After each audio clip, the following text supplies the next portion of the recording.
Welcome to the lighter side of the dark side. It's your weekly freak show here on Renegade Radio. Also, Apple, YouTube, iHeartRadio, Spotify, Stitcher, Deezer, wherever you're listening to us. It's the Dark Mark Show. I am Dark Mark, the goth comedian. Sad to say, once again, Hannah's not here. My co-host, Grandpa, is ill still. So, and I was actually going to have Grandpa here because he has a big crush on one of our guests. And he saw a movie of another one of our guests and thought it was great. And no, that wasn't I Spit on Your Grave. But we wish Grandpa the best, and Hannah says she loves everybody in the studio. Oh, we love her. Hey, Graham. Hey, Hannah. Or at least the three of you. So this is a star-studded, I don't even know where to begin. This is a star-studded, this is a long time coming. We've had all three of these guests before, but never in this combination. And I better get all the talking out of the way because it's going to be quite... Award winners. This two-time Independent Spirit Award winner, Academy Award nominee, and all the casts that you've been in, the three Billboards, Lincoln, all of them have been nominated for SAG Awards. One of the best actors, actually Roger Ebert said, an amazingly versatile actor. He's right here to my left, John Hawkes. Yeah. Hey, hello, Booyah. everybody. Hey, how's it going? And not too shabby on her own right, two-time Emmy Award winner. Yeah. And in the San Diego Women's Hall of Fame, and a fellow Minnesotan. Minnesota. Yes. Yes, Oh, my, yeah, you betcha. I know how to use a wood chipper. Oh, yeah. yes, my future ex-wife, Bree Walker, is right there. We love Bree Walker. And right next to you is Saturn Award nominee for Best New Actor for the movie Deadly Weapon. And also been known for Nightmare on Elm Street 3 and 4, Melrose Place, being in Tiger Beat, I Spit on Your Grave, and in the band with John Hawkes, and he also puts on all sorts of shows. A man I'm actually really glad to, I probably met about a year ago, and I'm glad he's my friend, Rodney Eastman. Likewise. Thank you. Yes. Dream warrior. He's a dream warrior. He is a dream warrior, that's right. And who knew that you two guys were such good musicians? When Mark took me to see you perform, oh my God. And then your whole spiel about how we sort of remember like dial-up telephones and stuff. I almost peed my pants. Oh, thank you. Yeah, that show, you gave us one of the greatest compliments we've ever received. You said, your music is poetry that could change the world, and that really just floored me. And funny story, I don't know if Mark told you. Tell it on the air, I want to hear. But I had no idea who you were when he introduced. Because you're younger than I am. Wait a minute. Wait, on a moment. no, hold on. I may be slightly younger than you, but he introduced you. Oh, this is my friend Bree, and we were talking, and then Mark and Bree left the show. Mark and Bree had come to a show at a club in Glendale called TG, and after you had left, John, we were standing outside having a cigarette, and John said, "Oh yeah, it was so cool." And Bree Walker was here, and I was like, "Bree Walker was here? What?" Yeah, Mark. And I lost my You beat. did. I was like, funny. "That was Bree Walker." I grew up in Los Angeles. We're I friends. saw you on TV every single day, I love and that. so that comment coming from you, poetry that could change the world. I just told John, I said, well, like, who would that mean more coming from than somebody who really kind of knows what shape the world is, and having had to sit through it and relay, the best and the worst news. And help change the You world. somehow made it darkly funny, and I mean that's what resonates with me. Dark and funny. We try to make bitterness sound beautiful. Now, John, you recognize Bree right away. I did. I moved to LA in 1990, and I feel like somehow I knew of you even before. I'm not sure, maybe passing through and watching television. Some but nefarious past history some we have in nefarious common. past, who knows? So I guess I'm No Minnesota doubt. past. Oh yeah, that's right. Oh yeah, we Minnesotans, we just we stick together. Oh yeah, oh yeah. You Now, betcha. now you're from what town in Minnesota, Bree? Austin, they make spam. The Hormel Right, meat packing plant, that's right. all that's there. Right. Some parts are meat. And John, you were born. I'm from Alexandria, which calls itself the birthplace of America, because in 130 years before Christopher Columbus landed in America, some Vikings carved a stone and left it nearby my hometown. Now, that stone was in the Smithsonian Museum for many years, and then Wow. eventually debunked, but we still believe. Wow! still believe. I did not know that about little Alexandria. Oh, yeah. I've hitchhiked there a few times. Indeed. I didn't know. You were. Did you ever I checked around Minnesota and I passed through Austin from Des Moines on I-35. Spoke to my cousin Joel yesterday. Miles. Yeah. Because my mother grew up in Albert Lea next door to you, and so that was a 222-mile trip from our home to Wow. Well, last time you've been back there. back to Alexandria. I was there this fall. I'll go back a lot. My brother and I bought a little cabin up there. And Oh, you got the cabin. got the cabin on the lake. Oh. So pretty. And you do some bass fishing. Oh, we'll do some bass fishing. Mm-hmm. Yes, indeed. We will. Big ass bass. Indeed. Catch some crappie. We'll catch it all. Yeah. And it's beautiful. They have one season, it's called October. Yeah, well, actually, we get 2 seasons in Minnesota. We get winter, or we had 3 seasons: winter, road reconstruction, and winter. So it's a very lovely place. I recommend you visit it. You shoveled a lot of shit. I mean, snow. Yeah, it's very Then similar. he came to Hollywood and shoveled a lot more shit. I've done both, and they're remarkable. And some people come to Hollywood and shovel a lot of snow, there you go. Oh, yeah, up the nose, too. if you will. That's, Yeah. you catch my meaning. See, I was hoping we get some good Minnesota banter here, but I real quick, because I just want to do it. We're sponsored by Audible, audibletrial.com/DMS, free book and 2 free Audible originals. Do me some cooking. I don't think they have this in Minnesota, but it's great vegan food here in LA and Toronto. Hustler Hollywood. There's a code wherever you're watching or listening to this, Ooh, you get a discount? 20% off and a free gift. Whoa, I need 20% off of everything I need from Hustler. Well, trust, I've already got something. Bulk shopping. I've already got something picked out for you, and also Spy Associates. They have GPS tracking. They have all sorts of James Bond spy stuff. They've got cameras and smoke detectors. They've got bug detectors. If you think somebody's spying on you or you want to spy on somebody, go to Spy Associates. There's a code wherever you're watching or listening. 20% off every order over $249. So I want to do that real quick. Wow. Well, I have to say, I'm sitting here with my jaw dropped because Mark does this with no cards, no Yeah, yeah. notes. He knows his sponsors. He knows what they. Well, do. I had 2 last Pretty time. Now I amazing. have 4. So Good basically, work. you can read, you can eat, you can have sex, and you can spy on people. All at the same time? That's right up my... I will tell you though, I forgot last time, and I had the last show we had with you guys was 80 minutes, and it was great, but it barely scratched the surface. The Halloweenies podcast, which it was focused on every Halloween movie. Then they moved to Nightmare on Elm Street. Now they're going to do Friday the 13th. I tweeted I was going to ask Rodney this question. I forgot to this time, so indulge me. Rodney, in the movie Nightmare on Elm Street Part 3, Dream Warriors, probably your most known part, and a great movie. I think my personal favorite of Nightmare. In the first scene of you have a teardrop tattoo. The rest of the movie, you do not. Why is that? Well, I wondered that myself for many years. Okay. And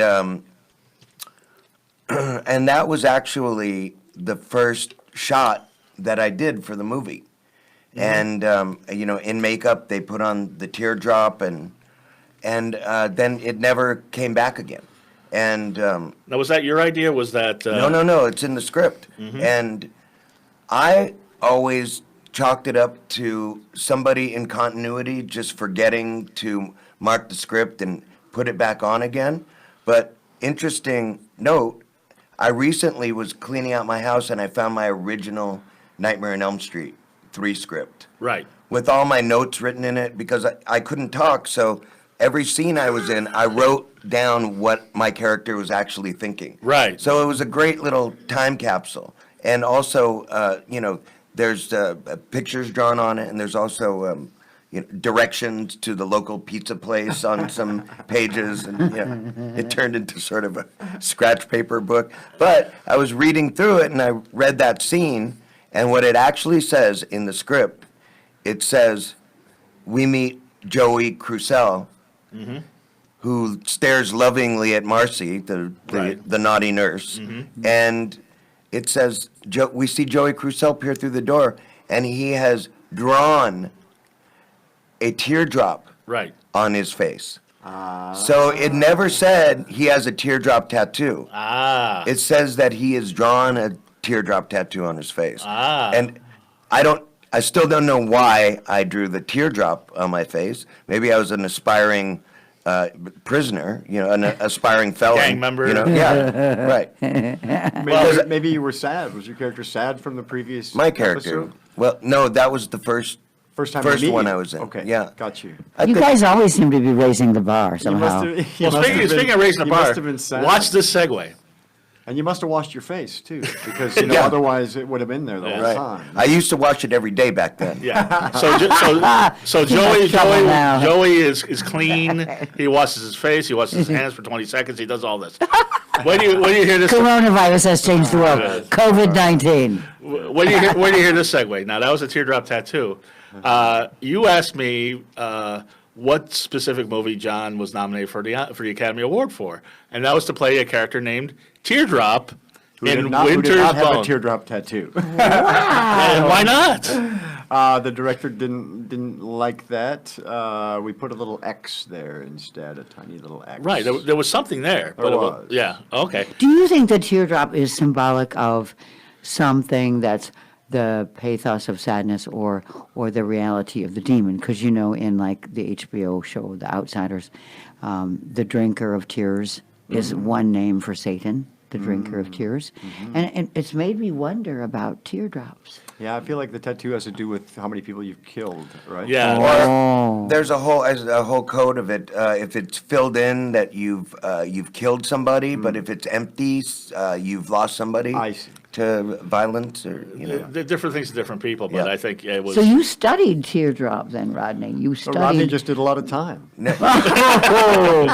that's for a different show. That's an episode. in But I was going to say, Winter's Bone was the first starring role for Jennifer Lawrence, yes. and she won. How did she end up? Yeah, doing? I've she never didn't heard of really. her. She didn't do much after Well, that's what I was that. going to ask She you. okay? When you're acting with this 18-year-old, Yes. whose experience was she was on the Bill Engvall sitcom, Indeed. did you see that? Okay, this is going to be a star. I kind of did. I mean, I didn't. Not to sound too actory, and I'm not real method or anything, but I thought it would be a good idea for her character to be a little afraid of my character, and I thought as a human being I wouldn't be at all mean to her or rude. I would always say good morning, but I just tried to spend no time with her and let her not know me much as a person while we were doing it, so that I could be more like the character for her, maybe. Right. You And remained the enigma. Yes. well, you're very enigmatic in the movie, but when you guys were acting opposite each other, were you like, there's really something going on here that's really special? Well, it's really hard to tell, Mark, because I've worked on movies. It's I've been making movies for over 30 years, and it's still a mystery to me because sometimes as an actor you work for someone else's close-up. In other words, the camera is tight on someone else's face, and you're right next to the camera, so they can look at you and have their reactions. And I've had the experience of shooting someone else's close-up and giving my all from off camera.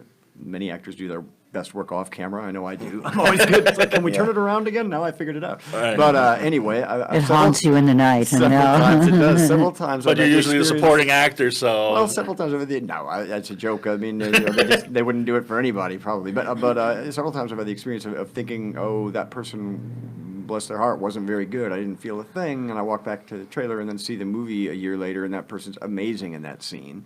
And other times I've had the same experience where someone's made me weep, and I walk back to the trailer and I watch the movie, and it isn't. They're not good in the scene somehow. So something happens when you put a frame around that image that I'm not seeing at the time, and when there's context and music and things, and really good editors sometimes. Oh, sure. Can really change something. So I didn't really necessarily know she'd be nominated for an Academy Award, but you can tell when someone's present when you're working with them, and whether Yeah, and also I must say, and Jennifer was very present, but Deborah Granick is a master director. She's just Yeah. a phenomenal director, and so I don't know that she actively pushed too hard on Jennifer and I as far as what she wanted. She wasn't that kind of director, but I think she knew when to let us go and when to help, and that's a great gift for an Right, actor. right. Another great cast. And I've heard that too. I think it was, I'm trying to think, I think somebody was acting with Michael Caine or something, and they're like, I didn't know what he was doing. Or like a director was like, I thought, when he was looking at it, he thought it was bad. Then he watched the playback, he's like, it was perfect. It's even better than I thought it was going to be. And So, there's the Robert Duvall story on Yeah. Colors. Oh, is that what it is too? Yeah. There's that one too on day one where Yeah. the director said, "You're not really doing much." I don't know if it was Colors, but anyway. Probably, yeah. And his advice was, watch the dailies, watch the rushes. You don't realize when you come from being a stage actor that it's a real difference. So I started out in stage, and when I began to film act, I was still living in Austin, Texas. I remember doing a particular film where I played a MC at a high school, and I was real big, and all the crew was coming up and saying, "You're so great," and all that, and then you watch the movie, and I'm way over acting. You're over the top, and yeah. so in other words, those people from 100 feet away thought the performance was really good, but unfortunately the Right. camera's like sitting in your lap in some instances as an audience member. You're right next to someone, so I learned that if the crew's bored with it, don't be too worried about it, you Right. know. So you can't always really tell, what's And the going on. intimacy, it has its own life. I mean, Exactly. and I think I didn't realize that by going to see the film Little Women, I didn't think I'd actually want to see that because it was Oh, I my wanted favorite to. book as a kid. Yeah. Right. And I thought there's nothing that can be as good as my favorite book as a kid.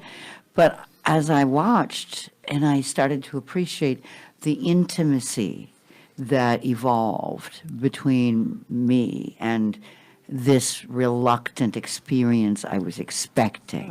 I love that. But I you've love you've that. acted too, So you Bree. liked the movie in the end. I did. Yes, I love that. I heard it's And great, yeah. I really was surprised to have liked it. Maybe part of it was that it's the first movie I've actually taken myself to alone. How Yeah. cool. Ate the whole damn bag of popcorn. I did, God damn it. Where was I? No I would've- shame. I would have gone with you. And Me too. And Is that your experience too? well, just sort of taking off where John, kind of where John was going. That I've seen in a lot of young actors and a lot of first-time directors. Right. That same thing is like happening all the time where, there's the excitement of seeing that big performance and Right. the director's like, going, "Oh, that was so great," and I'm just kind of just being an employee and just sitting back and Right. and just going, "Oh, that's not going to be great. It's gonna be too much. That's Too going to much. be way too much." Right. you know? No wonder all you actors are so fucked up. It's true. Well, you've acted. Yeah. You were in Carnival. You were I in, still am. hopefully you make a comeback. But you were telling me that when you were regular on HBO's Carnival, you really loved that experience. Oh, I did love that, Nice. yeah. Wonderful. But who wouldn't love being a circus freak? Yeah. I mean, wow, born into the role, and Yeah, then yeah. you get the role. I remember my brothers saying to me when I was young, and they were a little bit older, that the only job that anybody would give a person like me, because I'm a freak, I was born with ectrodactyly, which is kind of, it's an unusual deformity, yeah? I don't exactly have fingers. I call them paws or claws. But now there's that wonderful actor the comedian, who's done a big On America's Got Talent, he's great. Yes. Yeah, he's And hilarious. He's What's his made name? ectrodactyl. I I've can't just remember his forgotten his name. I will Google it. Go right Yeah, ahead and find keep out. talking. And I mean, I laughed my ass off because he talks about how you cannot button the top button. I can't button any buttons. You told me that joke 5 years ago. Yeah, well, I've been living the joke. But yeah, it's one of those things where sometimes the difference in you, and we're all different Indeed. as individual humans, right? But we all carry that fucked upness with us. I think for many artists and many comedians, I think it's the ones we end up loving the most who find the thing about them that is the most humiliating and embarrassing and shine with it, lead with it. Yeah, Bring it One out Flew Over the first. Cuckoo's Nest, Yeah. Edward Scissorhands, ad nauseum. Yeah? Yeah. It's about the difference in us that makes us want to actually know each other and not just do texting and social media. Ryan Niemiller. Yes, Ryan Ryan Niemiller. Miller, right. Ryan Niemiller. God bless He's you, great. Ryan. Yeah. But you, I He point out, sounds Minnesotan to me. Oh, I bet he find does. I point out Carnival because There's something in the water there. It must be. you've been in a lot of movies and TV shows, but usually as the anchor woman. Well, Prince of and Bel Air, I'm The thinking- Chase. The Chase comes to mind because my neighbor now, out in the harbor area, Yeah. has a dog named Charlie, named after Charlie Sheen. Right. And Charlie Sheen was a consummate gentleman.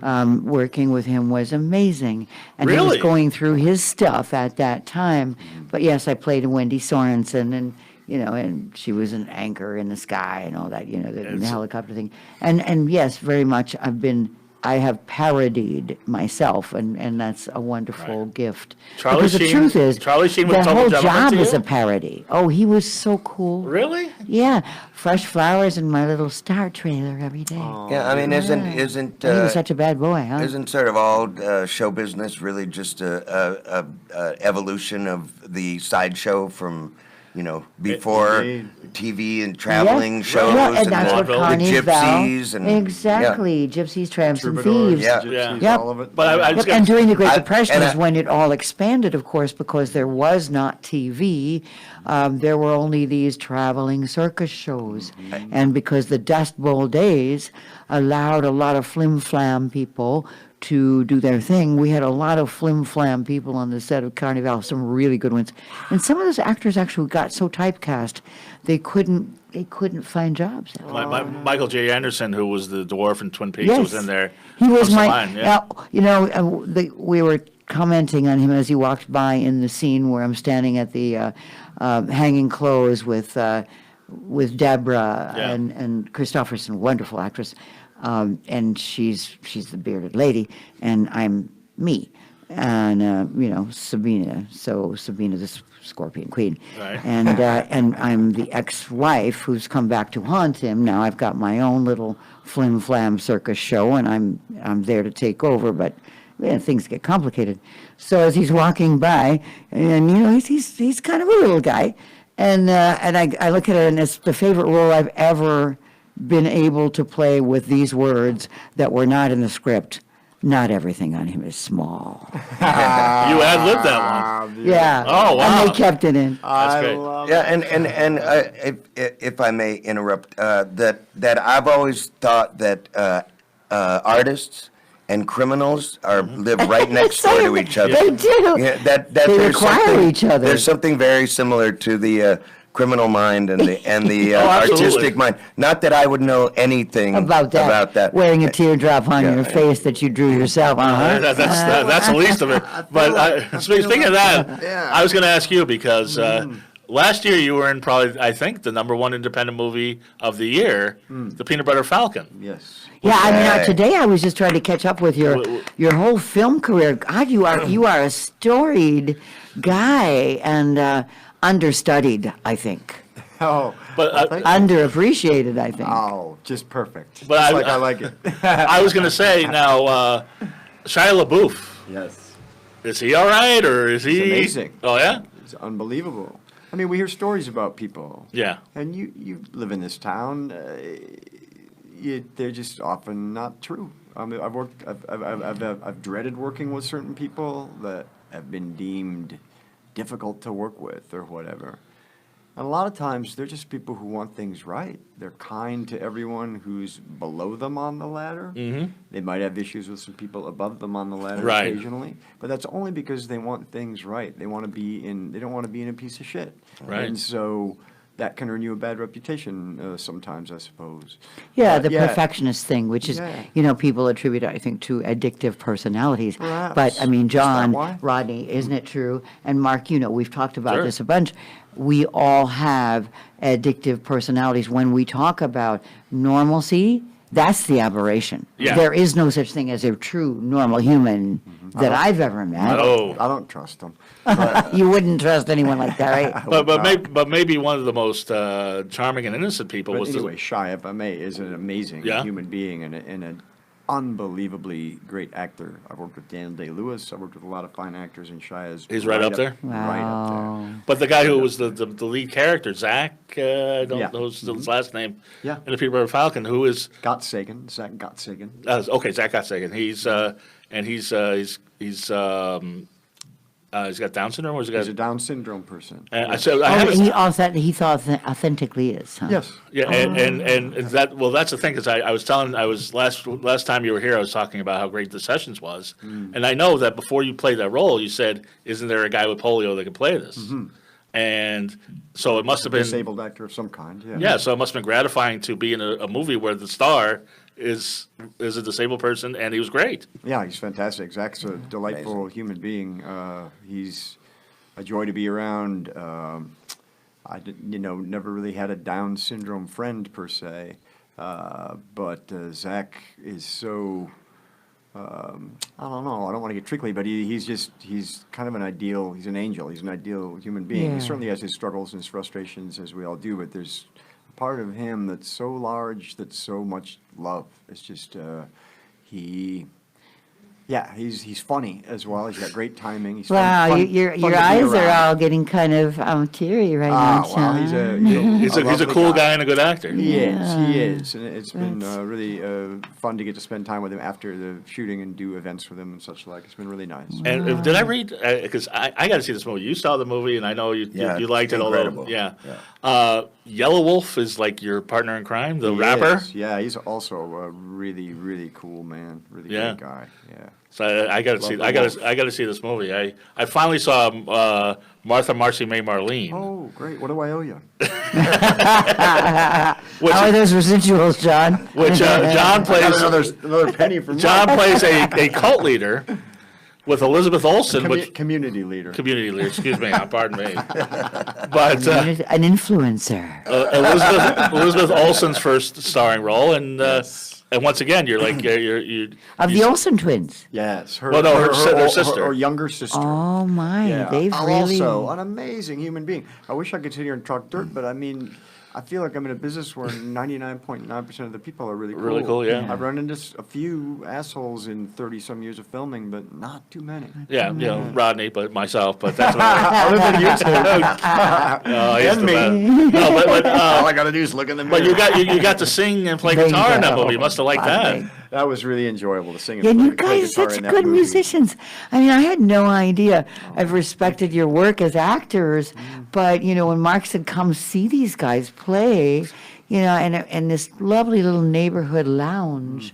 It was a great bar. Yeah, it was pretty cool. Yeah, and it's I had no idea. Yes. You're real musicians. Thank So that's what this weekend you're going to be I doing was- that, huh? Yeah, I I was will be doing it at a theater. trying to Mark. impress Do you know you is what anything it was. about it? Yeah, well, that's why. That's You why always everybody's impress here. me, Dark Mark. Oh, stop it! It's your darkness I love No, most. this It's is, the light of my life. We are going this weekend. Yeah. I don't know which day. Probably Saturday or Sunday. It sounds like. Because but you're opening Friday. Friday the Yes, 13th. yes. Rodney and John and the Meaning of Life. Indeed. Now, Oh, that's an auspicious title. Oh, we set That's a the- lot to set live the up. bar low. Now, I'm not going to ask what the meaning of life is because people should go to see the show, but to find out. But Rodney, what makes you and John qualified to tell us the meaning of life? I love this one. Well, I would say absolutely nothing. I don't think that. I don't where think we that. begin, right That's right. there. I don't think that any. I don't think that any person can justifiably animate the meaning of life for anybody else on the face of the earth. But by God, we're going to try. But we are going to try. Yeah. And I think that, excuse me, Rodney, I feel like, I've never trusted answers anyway. I've never really trusted a person who says this is the way that you have to be an actor. This is the way you have to live your religious life. This is how you should do it. When someone says they know, I don't trust that. But, Probably that's but, an N-O and not a K-N-O-W. Exactly. Yeah. But when Right. someone asks good questions, that's wise to me and that's provocative. And we're going to ask some good questions, and we'll have some answers too along the way, right or wrong. We'll be exploring. It's a quest. Yeah, that and we'll go on together with the audience. I think that the whole point of the play is for everybody in the room to have an experience together, and to sort of all of us figure out the meaning of life and what it means to ourselves as individuals. I think that's the goal. That's the essence of what I felt when Mark, you took me Yeah. to see them play. I never expected that what would happen is I would laugh, I would have tears of recognition about how, you live just long enough in life, and if you're lucky, you live long enough in life Well, to see the irony and the moment of dark humor constantly reappearing. And that's what got me. I said I'll- to Mark, I yeah. couldn't believe how resonant it all felt to me. So I'll we're tell coming you out. something else. They had a very good singer that was before you guys that brought a big crowd. And after she left, she went long. Yeah, really long. Really long. Yeah. She went about an hour after she was supposed to go. And her crowd left. So Bree and I got really good seats.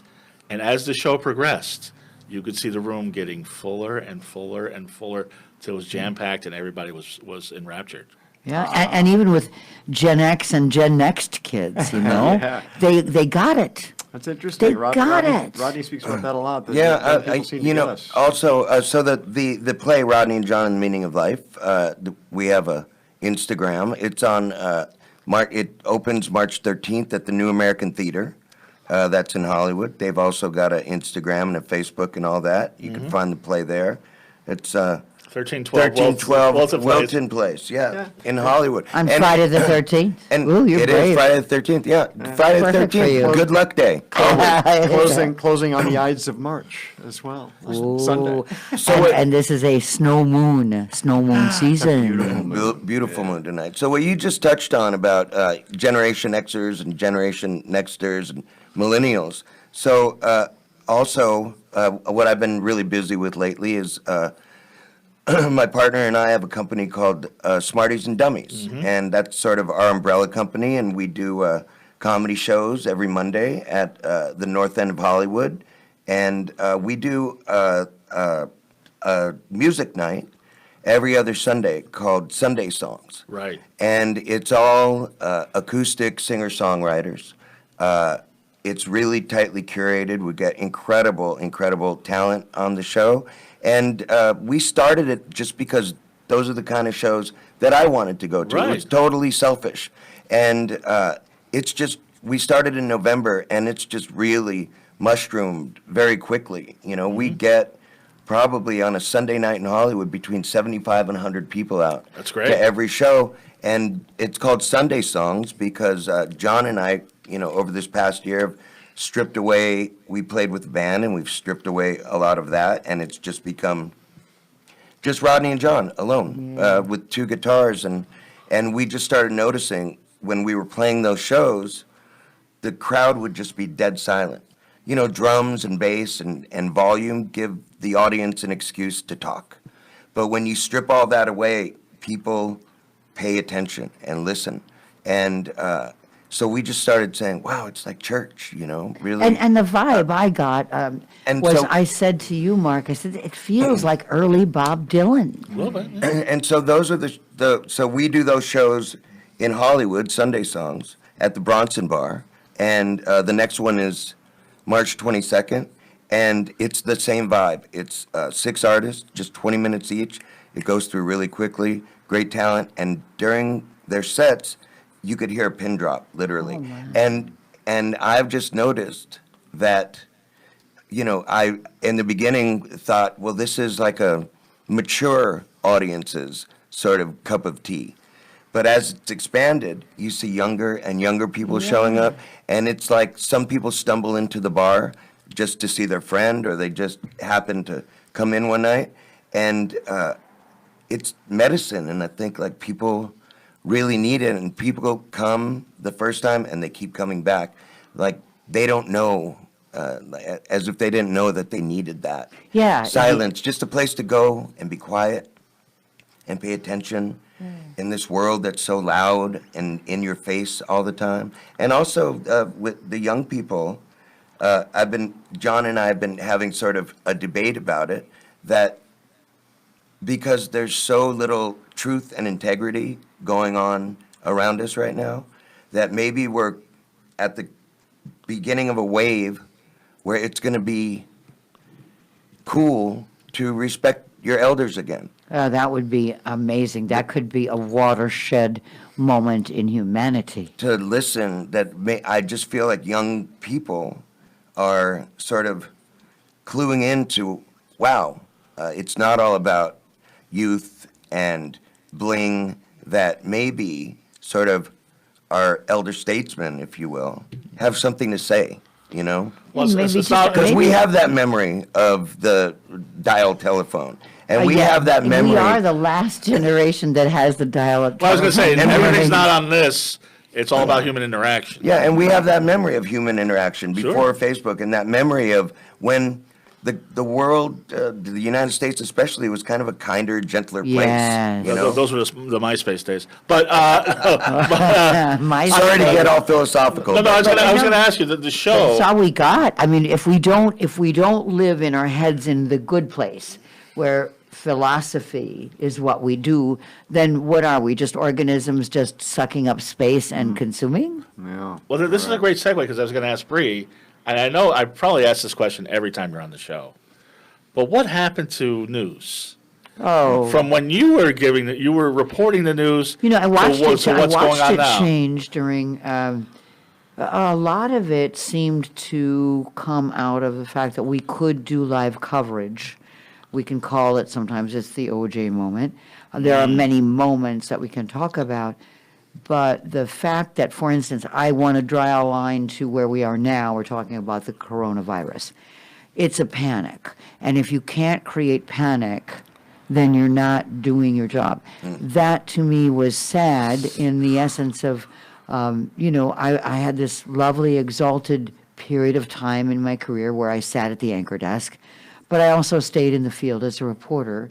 And what I had originally done was consumer reporting in San Diego, where I started in television news, and segued from rock and roll radio, playing vinyl across from, God rest his soul, Don Imus. Wow. In New York City. I didn't know you worked with Don Imus. Now you tell me that. Yeah, Howard Stern was just an intern. Stern the intern, we called him. Oh, really? You and Yeah. Don Imus used to make fun of Howard Stern? Yeah. Okay. Yeah, we did, because he was the punk kid on the block. Of course. I'm aging myself, but I like being aged. No, but you were there. You were there in the CBGB Like good cheese era. brie, yeah. Exactly. No, but I was going to say. So you're saying the panic equals ratings and clicks, and that's what Yes. they're doing. Yes. I mean, I don't know the underpinnings. All I can tell you is that when the corporatizing of individual networks were, what happened. Clear Channel. Yeah, and so and Walter Cronkite told me one day, because he was the guy who introduced me when I went to New York City. He literally came down from the I call it the clouds, because he's God, yeah. Yeah. And to walk me into the local station of WCBS in New York. Wow. And he said, "Bree, you're here in the last of the golden years. Enjoy it." Wow. He Wow. knew. He saw what was Prescient. happening. And on that note, I think John and I have something to say about that. Do we? You want to do a little piece of the show? Yeah. All right, let's do it. Is what we've gained worth what we've lost? And are all profits worth the cost? Are we listening? Are we talking? Waking up or just sleepwalking? Asleep at the wheel? Sleeping with the enemy? Sleeping sickness. Sleeping pills? This city never sleeps. Let sleeping dogs lie. Good night. Sleep tight. Oh, it's just a little poem. Yeah. Just No, that's great. So it's going to be songs, it's going to be spoken word, it's going to be, Indeed. yeah. Yeah, it's a lot of activity we'll have Yeah. for people. Pity the pithy. Well, and I, some pith is good. that was, I know. I love Kids. that. I can't wait to see We it. don't want to take the pith out of you, but But you, by the way, Oh, go piss on it. I have, I'm pissed off. I'm very pissed off. I have to ask you on air about somebody else you teased, which was Rush Limbaugh, Oh, my goodness. who just got the Medal of Freedom. Now, before we get into this, The guy's got cancer. Is one human being to another. Yeah. I hope he has a full recovery as painless as possible. As a broadcaster, I find him mediocre at best, and I think other people have done the shtick better than him. But But his father owned the radio station. Right. So the first radio gig I had was, I was fresh out of broadcasting school. And I landed a gig in Kansas City, Kansas, not Kansas City, Mo. So there was no soul. There was just this little cornfield. And I it wasn't worked on the Minnesota, it was FM side. Kansas. It was Kansas. Okay. Yeah, so I started there in Kansas City, Kansas. And he was on the AM side, which was the great big studio. And his dad owned that whole series of radio stations. Was his dad okay? Was he all right? You know, he made fun of me. I was the pot-smoking hippie who rode her motorcycle through the cornfield. But I was also the only one that could calibrate. Back in the day, we had to go climb up the antenna tower and calibrate. And I was the only person on the staff who had a first-class FCC engineer's license. So you climbed up the tower? Yeah. Make sure the signal was right. Yeah. And he kept saying, I hope she gets electrocuted, then she won't have any fingers at all. What a But it was kind okay. man. You know, it was fine because... Sounds like an because asshole. well, all I'm saying is Yeah, the comeuppance happened yes. very quickly because the very first interview I ever did was with Mick Jagger, who walked past the AM studio, great big fancy studio, Rush Limbaugh's studio, right to my little closet of a studio, sat down for an hour and a half and played the music. He literally queued up the records, queued up the vinyl himself, and chatted. You don't have many stories, Bree. We're just getting started. So what do you I think? don't have any stories. What do you think about him getting the Medal of Freedom? You should be getting the Medal Oh, of my Freedom. God. Exactly. I would give him the Medal of Breedom, but he wouldn't like where it would fit. I couldn't believe that. I was stunned and amazed to, God bless him that he got it, but at the State of the Union address was just... It was ridiculous. And like I say, You know, everything is just a farce, though. It's like we're finally at this point where the emperor does have no clothes. And, my Trump story, though, that's Yeah, a fun well, one. yeah. Because I was at a boxing match. I used to be married to a boxing commentator, Jim Lampley, who was the HBO boxing guy. We were married for like 20-some years, so I went to a lot of boxing matches. And one time... and you were mobbed one night. Occasionally, I would go to the boxing match with Jack Nicholson because he was a buddy of Jim's and ultimately mine, and we would sit together. So Trump makes a beeline, seeing Jack Nicholson, makes a beeline over to us, reaches his hand out in front of my face, across my body, to touch Nicholson's hand. And Jack is so cool. And he basically looked at him like, what kind of asshole are you? But he wouldn't touch my hands because he has a phobia about disability, as we've seen Yes, indeed. with other reporters. fun of it. Yes, yeah. He literally skeeved. He did Yeah. one of these, when you're revulsed. Oh. Is that the right word? Yes. Revolted.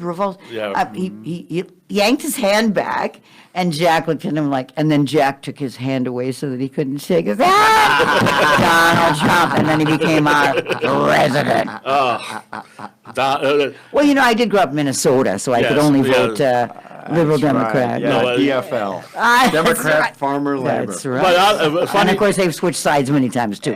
and funny you should say that because my father, who's very much of a conservative, loves you, and you guys got along great when you met him. He's a wealth. He thinks things through, Yeah. and he But he's- watches a lot of good stuff. But he's a blue collar guy. And when he saw the show with you guys last year, he's like, yeah, I love those guys. They're great. Down to earth guys. And I don't know. He should start watching Deadwood because I think he would really like it. Actually, I tried to get him to watch Small Town Crooks.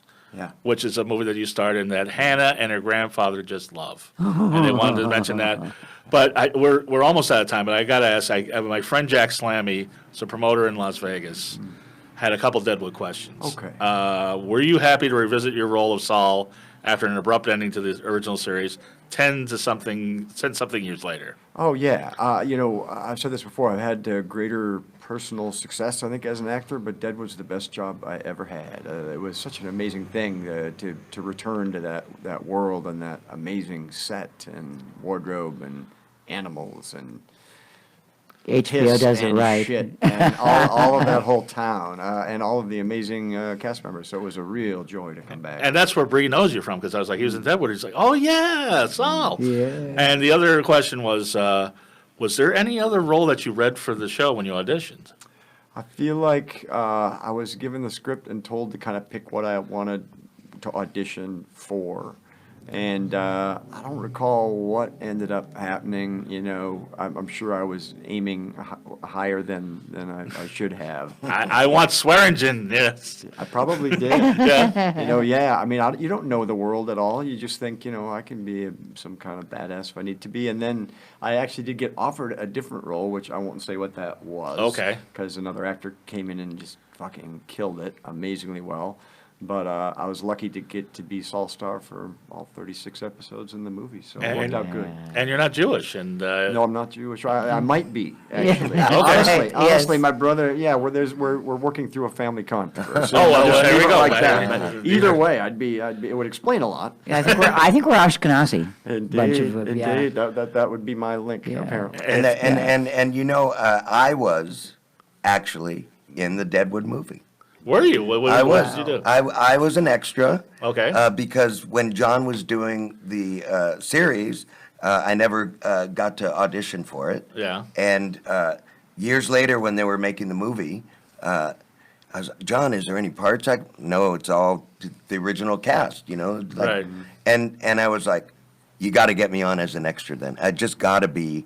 I'm such a huge fan of the show. Oh, I'm sure, like, yeah. I got to be on the show. So I got to go in like one of the last days and on a day that John was working. So I was definitely the most well-treated extra in the history of HBO, no doubt. I'll be in John's trailer, please. Thank you. it was so fun. Send You the just card came over. up- came out, visited, we played guitar, and you it looked was amazing. Yeah. I got to wear, you know, they got me all dressed up in a bowler and a big fake mustache. It was incredible. I gotta go frame by frame on the Deadwood movie.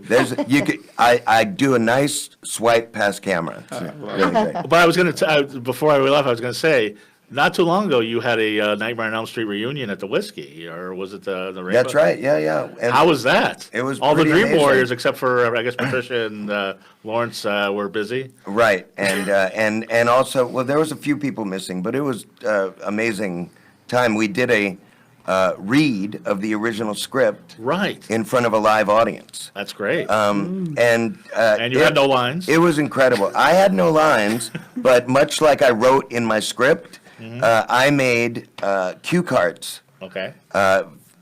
and most of them funny. That's great. So when they would read stage direction about me, I would just reach down and hold up my cue cards, and so I had about 10.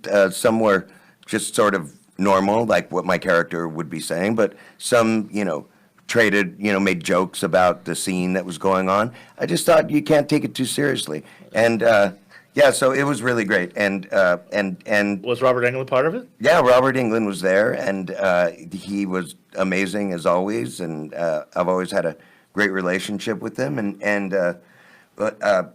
it's a long story. I'll go into Next time Stay you're on the tuned. show, Yeah, yes, next time next you're on the show, there's episode, more, I'll tell you there's more. the whole story No, because it's a pretty great run. You guys got to go because you got to Yeah. rehearse. I could talk to the three of you for. I mean, this could go on all night. But Very fun. well, Thank the you, one Mark. We last. should take this on the road. Right Right here. Turn off the mics Yeah. and keep talking. Yeah. But one last question. Put wheels on the table, we're on. Because last time I saw you guys was at the Hotel Cafe and you had the full band. Yes. Yes. Is the Rodney and John, The Meaning of Life, going to be a full band or just the two of you? No. I think part of the appeal of the experience is that it's no amps, no mics, no demon electricity. It's just in a very small theater, very intimate space, and the songs will come as they should come with no barrier between performers and audience. So it's we love playing with the band. They're amazing players, but Right. we also really like our words being heard, and people like Rodney said, get quiet when there's not a lot of things other than a couple of guitars and a couple of voices. So here we go. It's if it's before March 15th and you're listening Yes. and you're in Southern California, just Rodney and John on the Meaning of Life. Google will get you a lot of information right there. The easiest way to get information is go on the Instagram and Rodney and John. Right. Just follow Rodney and John or Rodney Eastman, Yes, and also follow Smarties and Dummies. absolutely. Smarties and Dummies. Smarties Yes. and dummies. That's that. And that's IES, Smarties? It is, Yes. yes, and also Smarties like the vegan candy. and if you can't make it out to the play, come to Sunday Songs Yes. on March 22nd. And You will be glad you did. yes. yeah. No, it's I can't wait to see it. I don't know what day I'm going to see it, but it's going to be, and I'm going to post this show early as soon as I get it, so that people can listen to it. But a lot of people are going to listen down the line. But I literally was laughing through my tears watching you guys do your thing. I just, simple acoustic, nothing blown up, nothing exaggerated, like truly intimate but stuff. when Rodney Thank did his love song, I saw a little. You were cuddling up pretty nicely. Yeah. Something exploded over there. But wow, Yeah. wow, Bree Walker exploded on my love song. So Indeed. Rodney and John in the Meaning of Life. I'm sure this won't be the only time it plays, but it is premiering Friday the 13th, March 13th, through Sunday, March 15th. 3 nights only. 3 nights only, 8 o'clock? 7 o'clock on 7 Sunday, or o'clock. maybe 7:30. 7:30 on Sunday. Well, go to Rodney and John on Instagram. Go to Rodney Eastman on Instagram. Please. Or go to newamericantheater.com. Tickets are on sale now. The New American Theater, 1312 North Wilton Place, LA 90028. And Rodney just got some new headshots. You're probably going to be acting pretty soon. I A lot of am. stuff Yeah, going on. I'm coming out of my third 3-year retirement. In 3 years. Every 7 years, I got to take 3 off. And I'm actually finishing a great independent film at the end of this month. I already got shoot dates going. That's great. And it's called Burden of the Shepherd. And I'm really excited. Going to do my last 2 days on it. And literally, we've been shooting this movie for 2 years, so Right. really great. That's if I can lose 10 pounds by the 31st. So I think I can do it. Right. Go, buddy. Yeah, there you go. Nobody's ever said that to you, John. Yeah, God, I've kind of maintained a similar weight from the time I was 20 years old. You have. I don't know why I've tried to put on weight, and and people don't like when I say that, but I'm unable. I'm just a skinny. You're a skinny I'm guy. Lanky. I prefer sinewy or ropey. Yeah. We were. Yeah. I saw a review Lanky Yankee. a review called you gloriously gaunt. Oh, how nice. We were working with a technician today on for some of our music, and he sort of sidled up to John and he said, "I just really got to give you a compliment," and I was ready for a perfect storm or a, Yeah. right? And he goes, "I just really got to give you a compliment.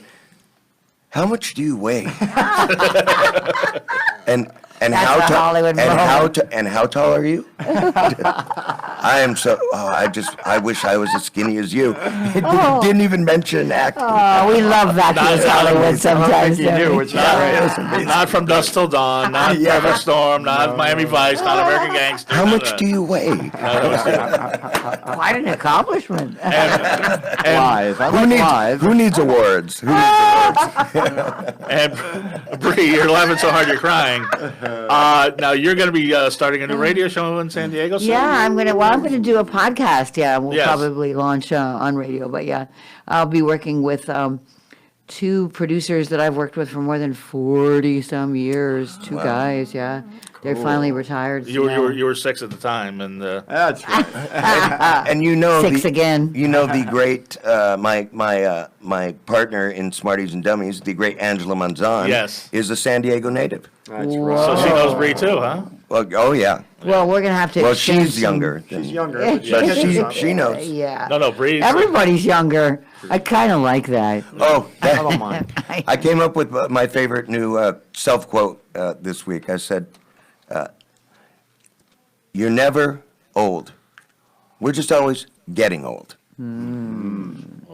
That's when we're lucky. You might have to put that at last minute addition to the Meaning of Life. When we're lucky. Anyway, so Rodney has the social media presence. Rodney Eastman on Facebook, Instagram, Twitter.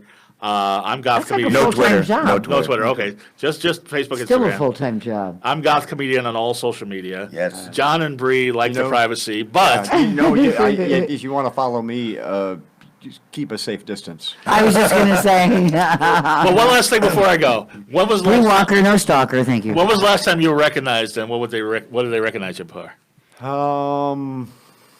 Gosh, I'm trying to think. Today, yesterday. I mean, things happen, but I'm trying. I mean, At the studio. Oh, last night actually. Oh, okay. No, last night, a young gentleman named a few things, which is like, Yeah. oh my God, you're in this and that and the other. Yeah. So. It wasn't. Sorry, yeah. I can't be more specific. Well, Can I say one thing before you go? Yes. Because I'm staying. I'm taking over. Are you? Okay. No. Okay. Welcome to the Rodney Eastman Show. And if it was the Rodney Eastman Show, I'd be welcoming Dark Mark, comedian, Yeah. to the table. And I just want to say, Mark, you're so funny. Mark, if you get a chance to see Dark Mark doing comedy, and he's been. This is not to plug myself, but we do a comedy show every Monday at the North End of Hollywood, and we do an open mic every Monday at 10:30 after the book portion. Mm-hmm. And Mark has been getting up at the open mic the past few times, and you've just been so funny, funnier than ever. You get funnier every time I see you. I'm going there. And Right, thank I'm you. going there right after. That makes one of us. I can't even go I to know my you own can, yeah. comedy show tonight. I have to go home and rest. And I'll be Got on your rehearsal. show. Yeah, I'll be I've on got your rehearsal. I'll be on your show on the 23rd. Apparently, I'm booked on the 5150 show. Nice. So, what was the last time somebody The recognized you? 5150. We know that one. And what was that for? For a nightmare? Or? The last time someone recognized me was my former probation officer at Whole Foods. That's a nice reunion. And Bree, what was the last time somebody on the street recognized you? And Gosh. I didn't, a Must happen couple every days day. ago, huh? Yeah, it was just a couple days ago. My friend Darlene, who's sitting right over there. I kind of don't remember when it happens, but it happens in odd ways. Yeah. Yeah. When you were living on Venice, it happened all the time. It still happens, but in odd ways. Yeah. Yeah. And besides the Nightmare on Elm Street films and I Spit on Your Grave. And it too had to do with probation. Right. Yeah, I've got True story. I've got like 100 credits on Oh, I my know you do. IMDb, so I get recognized like CSI, NCIS. no, I never get people coming up to me. I just get the weird sideways glances Right. in a lot of places where people are like, did I go to high school with that guy? Where do Right. Yeah. Right. I get the where weren't you that guy in that thing?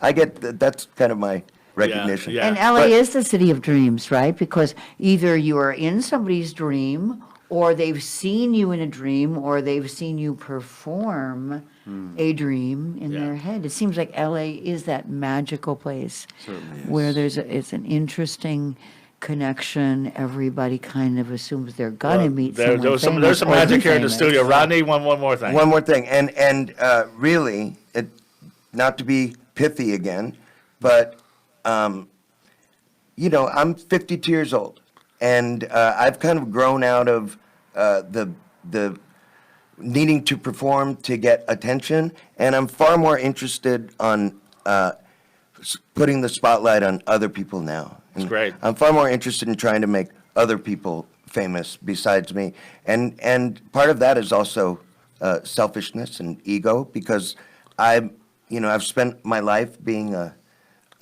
color on the canvas, and I'm just far more interested on holding the paintbrush and kind of painting the whole picture. Right. You know. Right. The medium, you are the medium. You in a weird way, Andy Warhol, who you used to party with. Oh my goodness, we did party at Studio 52. 54, but 54. we'll have to say that for 52 the. was yeah. a really cool place. Yeah. No one got in there, but you and Andy. That was That's your next show, Studio 52, and we've got. I don't want Let's do to. it before I turn 53. Yeah, I don't want to hold you up, but before we go, Andy tell us Warhol- about your friends. Andy Warhol, Animal Rescue. Andy Warhol had a very whispery voice. Yes, he had very good cocaine too. Tell us about your friends, Animal Rescue, before we go. Oh yes, Darlene, who's over there in the corner. Darlene. She's the queen of animal rescue. We met in the parking lot of Albertsons in my new little hometown in northwest Orange County. which is 1 block over from LA County. So, yeah, we hang around La Habra because that's where we both live. And then I got involved with her in some dog rescue TV show, which was on the Hallmark Channel a few weeks ago, called the American Rescue Dog Show. And it outnumbers now, by far, the viewership from the Westminster Dog Show. I love it. And it's all these, a lot of gimpy dogs, you know, some of them are in wheelchairs. Sure. There actually was a very overbred dog. You know, this is why we don't breed or buy while shelter pets die. So, this little dog didn't even have any eyes. So that's what happens when we overbreed these animals. And now, we don't need breeders, ever, because there are plenty of dogs that need homes. We don't need breeders. I have my girl and I adopted a dog, and I want to put him in the show next year. He will win. He's the cutest dog in the world. Oh, good. Well, then, you know, you got the connection. And very strange. That's it. That's what we like. Plenty of personality. Darlene, is there a website or something we can go to and help the animals? Yes, there is. Yeah. Yeah, we'll send it. Okay. Well, I will put that on the show. Yeah. Like I say, we could talk forever, and we haven't even scratched the surface. Thank you for the plug on these creatures that can't speak for No, themselves. I attribute. And the dogs. I attribute. Thank you very much. Bada bing. Somebody had to do it. There you Wait a go. minute. I attribute the The ratings. big dog just spoke. I attribute the ratings to Bree. And once again, Rodney and John, The Meaning of Life, Friday, March 13th to Sunday, March 15th, New American Theater, North Wilton Place. Like I say, I've known Bree for almost 12 years now. Wow. And I fall more and more in love every time I see you. And It's quite I met these guys mutual. about a year ago. I met Rodney first, and I'm humbled and honored to call them friends. Likewise, sir. And And everybody, restores our faith in Hollywood. and we got to do a movie with the 4 of us and everybody. Have a wonderfully creepy week. Bye. Bye-bye.